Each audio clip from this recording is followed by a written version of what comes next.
నమస్తే అక్క. నమస్తే.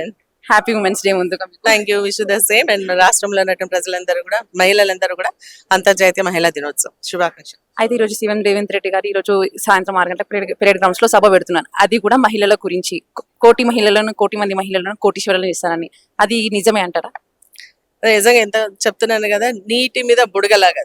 ఎందుకంటే ఎన్నికల్లో ఏదైతే హామీ ఇవ్వడం జరిగిందో 2,500 రూపాయలు ఇచ్చి, మహిళల కళ్యాణ లక్ష్మికి తులం బంగారం ఇచ్చి, తర్వాత మళ్ళీ ఆడపిల్లలు చదువుకునేటువంటి విద్యార్థులకు స్కూటీలు ఇచ్చి, నువ్వు మళ్ళీ మహిళల్ని కోటేశ్వరులు చేస్తా అని చెప్పేసి ముందుకు వస్తే ప్రజలు ఎవరైనా నమ్ముతారు, మహిళలు కూడా నమ్ముతారు. కానీ ఇచ్చినటువంటి హామీలన్నీ తుంగలో తొక్కి ఈ రోజు మళ్ళీ కొత్త పథకాన్ని తీసుకొని వస్తున్నారు అంటే ప్రజలు, మరీ ముఖ్యంగా మహిళలు ఎవరు కూడా నమ్మేటువంటి పరిస్థితులు లేదు, నమ్మరు కూడా.